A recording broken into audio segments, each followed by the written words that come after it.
नमस्कार दोस्तों, आज हम फिर से एक अध्याय कंटिन्यू करेंगे जहां पर हम जान रहे थे बहुत सारी कहानियों के बारे में, जहां पर हमने डॉबेरन और न्यूलैंड के बारे में अब तक बात करी है। इस अध्याय का नाम है तत्वों का आवर्त वर्गीकरण और आज हम इसका चौथा भाग करेंगे। चलिए जानते हैं इसके अंदर हम क्या बात करने वाले हैं। इसमें हम जानेंगे न्यूलैंड के अष्टक सिद्धांत के बारे में, जहाँ पर हम इसकी लिमिटेशंस को जानेंगे और उसके बाद हम बात करेंगे मेंडलीव की आवर्त सारणी के बारे में, जहाँ पर हम ये जानेंगे कि मेंडलीव ने जो अपनी बहुत अच्छी आवर्त सारणी दी थी वो उसको बना कैसे पाए।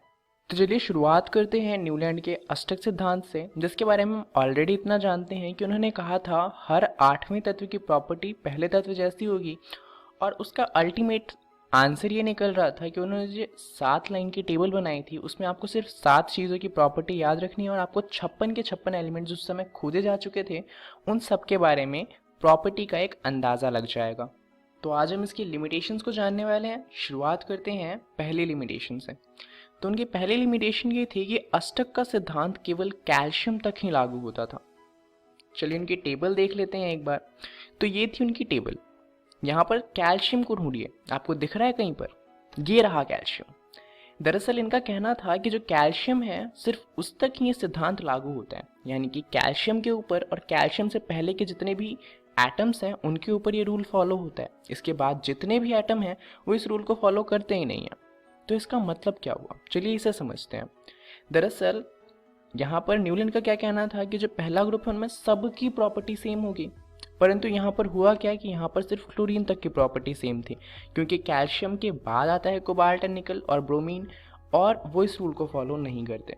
तो यहाँ पर सिर्फ हाइड्रोजन, फ्लोरीन और क्लोरीन की प्रॉपर्टी सेम है, नीचे के तत्व की प्रॉपर्टी सेम नहीं है। ऐसा ही इसके अगले ग्रुप में हुआ, यहाँ पर भी सिर्फ लिथियम, सोडियम और पोटेशियम की जो प्रॉपर्टी है वो सेम है। इसके आगे में भी सिर्फ 3 एलिमेंट की प्रॉपर्टी सेम है और इसके बाद तो और भी बुरा हाल है, क्योंकि ऊपर के जो 2 एलिमेंट हैं ये रूल को फॉलो कर रहे हैं और नीचे वाले एलिमेंट फॉलो कर ही नहीं रहे। तो अल्टीमेटली देखा जाए तो इन्होंने इसे परमाणु द्रव्यमान के हिसाब से डाला था। तो जितने भी हल्के तत्व हैं वो इस रूल को फॉलो कर रहे हैं और जैसे जैसे एटम भारी होता जा रहा है इस रूल को फॉलो नहीं किया जा रहा। तो ये था न्यूलैंड के जो इन्होंने सारणी दी थी उसकी पहली सीमा, कि ये कैल्शियम के बाद फॉलो नहीं हो पा रहा था। इनकी दूसरी दिक्कत क्या थी, चलिए उसको समझते हैं। न्यूलैंड ने कल्पना कर ली कि प्रकृति में सिर्फ 56 एलिमेंट ही हैं। दरअसल देखा जाए तो डॉबेराइनर के टाइम पे लगभग 30 एलिमेंट थे और जब वो अपनी टेबल दे रहे थे तब तक लगभग 56 खोजे जा चुके थे। परंतु फिर भी कहीं ना कहीं किसी रीज़न से न्यूलैंड ने ये मान लिया कि 56 एलिमेंट हमने खोज लिया, अब इसके बाद कोई एलिमेंट खोजा जा ही नहीं सकता।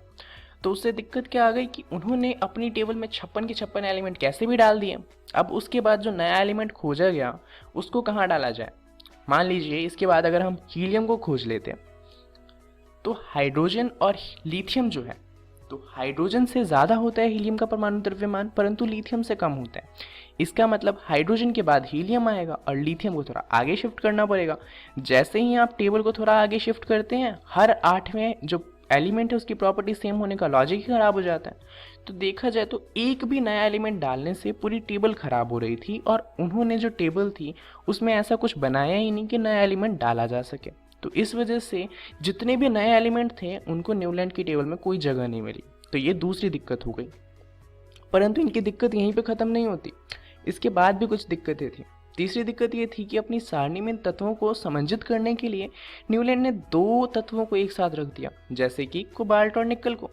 अब उन्होंने ये बताया कि कोबाल्ट और निकल की प्रॉपर्टी बहुत ज़्यादा सेम है तो साथ में डाल देते हैं। अब साइंटिस्ट ने ये बात तो मान ली, परंतु यहाँ पर दिक्कत क्या थी कि उन्होंने कुछ असमान तत्वों को एक स्थान में रख दिया। जैसे कि कोबाल्ट और निकल को आपने एक ग्रुप में डाला इट्स ओके, परंतु कोबाल्ट और निकल को उन्होंने डाला हाइड्रोजन, फ्लोरीन और क्लोरीन के साथ। परंतु ना तो कोबाल्ट की प्रॉपर्टी इन तीनों से मिलती है ना ही निकल की। कोबाल्ट और निकल की प्रॉपर्टी मिलती है आयरन के साथ, यानी कि Fe। तो कोबाल्ट और निकल को तो आयरन के साथ होना चाहिए, तो उन्होंने हाइड्रोजन, क्लोरीन और फ्लोरीन के साथ डाल दिया। गलत जगह पे डाला, ये तो दिक्कत वाली बात है। आपने साथ में रखा है परंतु प्रॉपर्टी तो मैच करनी चाहिए। और ये सिर्फ कोबाल्ट और निकल के साथ नहीं था, उन्होंने बहुत सारे तत्व थे जिनको साथ में रखा था और इन सब के साथ ये इशू आ रहा था। तो ये इनकी तीसरी सीमा थी। अब ये बहुत सारी सीमा हो गई, इस वजह से इसे रिजेक्ट कर दिया गया। तो इसके बाद सर आए मेंडलीव। मेंडलीफ ने अपनी आवर्त सारणी में बहुत ज़्यादा दिमाग लगाया और एक बहुत अच्छी सारणी हमें बना कर दी। और उन्होंने जो सारणी बनाई थी, अभी जो हमारी नई आवर्त सारणी है वो भी उन्हीं से इंस्पायर्ड है, उन्हीं से काफ़ी हद तक फॉलो करके बनाई गई है। तो यहाँ पर उन्होंने क्या किया, जब वो सारणी बना रहे थे तब 63 तत्व ढूंढे जा चुके थे। तो उन्होंने क्या किया, 63 कार्ड बना लिए और हर कार्ड उन्होंने एक एटम के लिए रिजर्व कर दिया। इसका मतलब क्या है कि उन्होंने हर कार्ड पे एटम का नाम लिखा, उसके अंदर एटम की प्रॉपर्टी लिखी, जैसे कि वो ऑक्सीजन से कैसे अभिक्रिया करता है, हाइड्रोजन से अभिक्रिया कैसे करता है, उसका परमाणु द्रव्यमान क्या है, उसके अंदर कितने इलेक्ट्रॉन हैं, कितने प्रोटॉन हैं। तो ये सारी चीज़ें लिखकर उन्होंने एक एटम के लिए एक कार्ड बनाया और ऐसे उन्होंने 63 कार्ड बनाए और उसको परमाणु द्रव्यमान के हिसाब से अरेंज करना शुरू कर दिया। तो अब तक आप एक बात देखेंगे, डॉबेरायर ने भी परमाणु द्रव्यमान का इस्तेमाल किया, उसके बाद न्यूलैंड ने भी परमाणु द्रव्यमान का इस्तेमाल किया और अब मेंडलीव जो है उन्होंने भी परमाणु द्रव्यमान का ही इस्तेमाल किया। तो उन्होंने सबसे पहले सबसे हल्का एलिमेंट रखा और उसके बाद उन्होंने उससे भारी एलिमेंट रखना शुरू कर दिया परमाणु द्रव्यमान के हिसाब से। अब यहाँ पर मान लीजिए कि अगला एलिमेंट जो उन्हें रखना है वो है येलो वाला कार्ड, और येलो वाले कार्ड की प्रॉपर्टी मिलती है पहले वाले कार्ड से। तो उन्होंने क्या किया, येलो वाले को उठाकर पहले वाले के नीचे रख दिया। अब इसके बाद मान लीजिए कि उन्होंने रेड वाले कार्ड को रखना है, तो रेड वाले को येलो वाले के साथ रखना चाहिए उसके अगले वाले जगह पे, परंतु रेड का क्या है कि उसकी प्रॉपर्टी सेकंड वाले से मैच नहीं करती, उसकी प्रॉपर्टी मैच करती है थर्ड वाले से। तो उन्होंने क्या किया, यहाँ पर उसे रख दिया थर्ड वाले के नीचे। तो जाहिर सी बात है, अब आप सोच रहे होंगे कि सेकंड और थर्ड जो रखे हैं उन्होंने येलो और रेड, उसके बीच में क्या आएगा, यानी कि सेकंड वाले के नीचे क्या आएगा।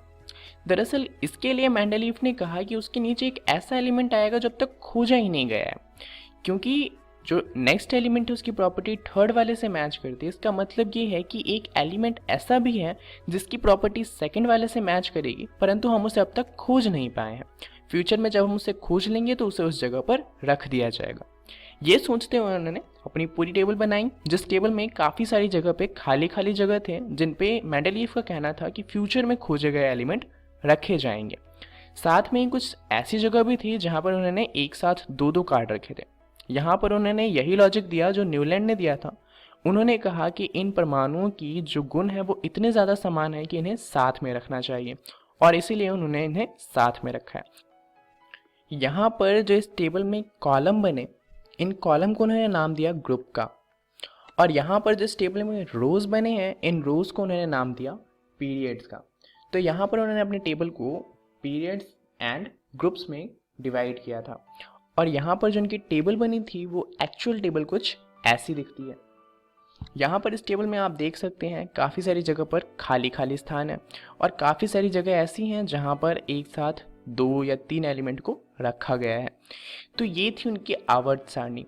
नेक्स्ट वीडियो में हम देखेंगे कि आखिर इसके अंदर क्या क्या परेशानी थी। दरअसल ये बहुत अच्छी सारणी थी और इसे एक्सेप्ट भी किया गया था, परंतु इसके अंदर कुछ इश्यूज आए जिस वजह से इसे रिफॉर्म किया गया बाय हेनरी, और फिर हेनरी ने क्या किया, हमें हमारी आवर्त सारणी दी जो हम आजकल इस्तेमाल करते हैं।